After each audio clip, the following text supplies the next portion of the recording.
Ubisoft's Rainbow Six Siege is back online after a massive weekend hack, resulting in massive ban waves and the free distribution of billions of dollars in game currency. Welcome to Inside Games Daily, the only game news show brave enough to hand it to Ubisoft for getting the game back online so quickly. Yeah, I know nobody wants to hand Ubisoft anything these days, but their team was working real hard, and they turned this around real fast.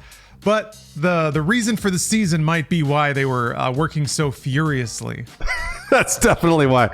News of the security breach circulated from the Pirate Nation X account early Saturday morning with screenshots and video showing massive waves of players with suggestive names receiving bans, such as Yves Guillemot was in the Epstein files. Classy as usual and clever. You love it. You love to see both of them. Yeah, there were like individual player names getting banned, and it mounted to song lyrics as it's scrolling up the screen. The kids are having a great time. The IT staff is not. Screenshots of this hack also showed player accounts receiving billions of dollars worth in in-game currency, while other random players found their accounts banned for no reason. So the BBC worked the math here, reporting that the $2 billion in credits given to players amounts to $13.3 million each had they been traditionally purchased. Yeah, it was just a silly amount of currency, enough for each individual player to buy everything in the store multiple times over. You know, you type in the biggest number you could think of. Reports also claimed that players were granted extremely rare skins, including developer-only skins. So they really had access to the whole treasure chest. Wow, that's awesome. Ubisoft, not awesome, but awesome. Ubisoft acknowledged the incident and took both Siege and its marketplace offline within a few hours. A few hours after that, the official Rainbow Six Siege account posted a few clarifying statements about the incident. So for starters, they made it clear that nobody who spent the received credits would be punished. That's kind of cool.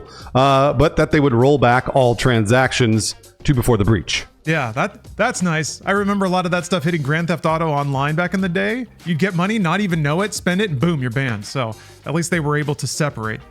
They also acknowledged that an official Rainbow Six Shield Guard ban wave did happen, but that's separate to this incident, and those bans are for real and will stay in place. Oh, interesting. Then on Sunday, about 36 hours from the start of the incident, Ubisoft posted that they'd concluded their rollbacks and would open the game up for players again, warning the players might encounter queues as the service ramps back up. But they say that anyone who didn't log in during this affected period should see no changes to their inventories, account totally fine. They warn that the players who did log in during this window may temporarily lose access to some of their inventory items, while investigations and corrections continue over the next 2 weeks. The game is more than recovered at this point, according to Steam player numbers. As of an hour ago, Rainbow Six Siege X hit a weekly high of 64,000 players.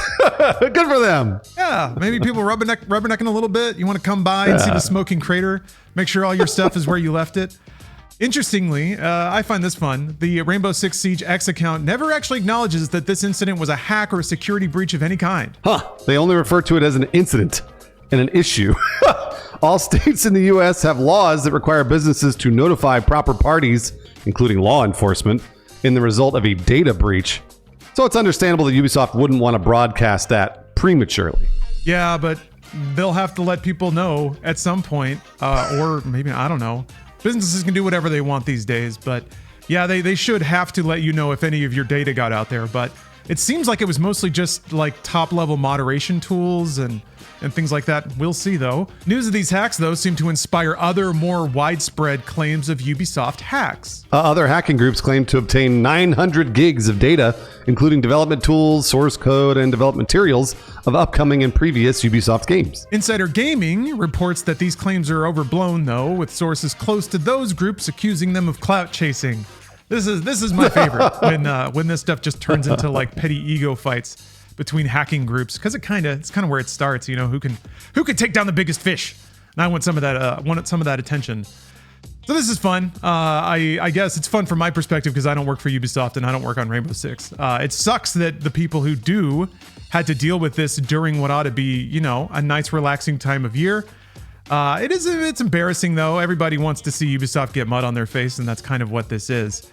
And yeah, the timing, apart from the poor folks who had to work, 24-hour shifts to get this back online, they probably did that so quickly because it's the holidays, and these are potentially some very profitable days.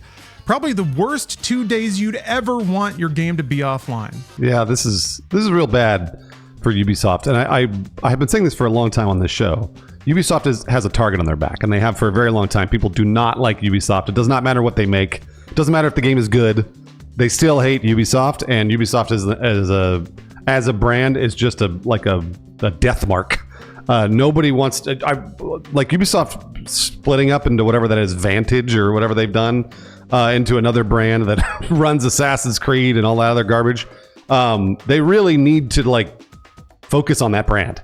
I don't think you ever put Ubisoft out here again because people are gunning for you, and this is a fantastic example. Also, by no means, when I say that, I don't think they deserve this hack. I don't think that is something that, again, hackers are we all sort of laugh it off like Lawrence did, and I was like, oh, that's cute or whatever. But this really does affect a lot of people, and it affects a lot of people that were playing the game.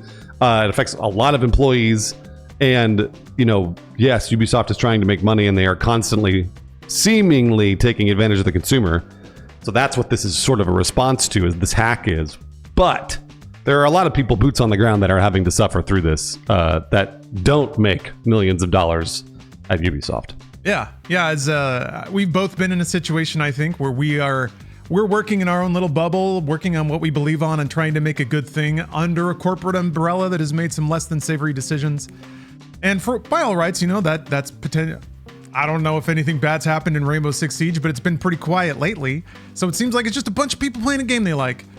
So yeah, I would recommend try to divorce your dislike of a large corporate brand and the people that run it and make those high-level decisions, and the people that are operating a humble game and just trying to have a good time. Yeah, absolutely. Rainbow Six Siege, it's been taking a lot of shit recently, especially going free to play, and everyone was mad about the fact that they started to monetize everything because it was free to play. So that's, again, I think the hack is a response to that. Hey, speaking of free to play games, Inside Games is yet again on your side. You got to keep all of your hard-won holiday treats. You can't be spending money out there.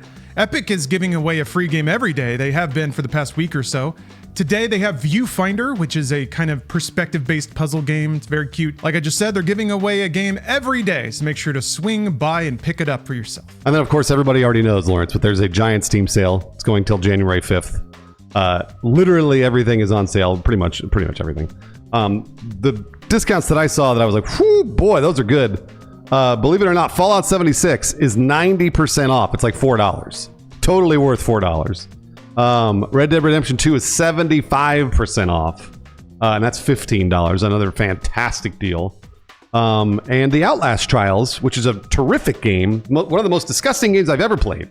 It's 70% off at $12. I really do think, obviously we all know Steam sales are amazing, and we buy a bunch of games that we never play, but there's some really solid discounts out there, so make sure you go looking. Yeah, man, my backlog is so thick. I don't even want to look right now. Just the idea of throwing more amazing games on there. There's a lot, though. Man. Luke Skywalker Saga? Or the Skywalker Saga Lego Star Wars? Ace Combat 7 is only $5. Yeah. Woo! Buy Ace it, dude. You Combat gotta buy 7 it. is a fucking rad and definitely worth $5. So that'll be my shout out. Jeez. There you go. Well, thank you very much for watching Inside Games. I'd like to brag a little bit because we haven't lost your data yet and probably won't in 2026. So a banner year and a banner one coming up. Although speaking of that, we're grateful for a great year. We went daily this year. Looking forward to continuing that into 2026. If you'd like to supercharge our games coverage even more, consider supporting us via Patreon. You don't even have to pay, though. Patreon has free memes. But if you decide to support us that way, we'll say your name sometimes. Speaking of, we'd like to shout out some special patrons that don't need a hack to get the best skins in any game. That's Matt Bogenberger, BB Prime, Keita White, Hunter Reed, and John Sennett. You're the best dressed on any server you walk into.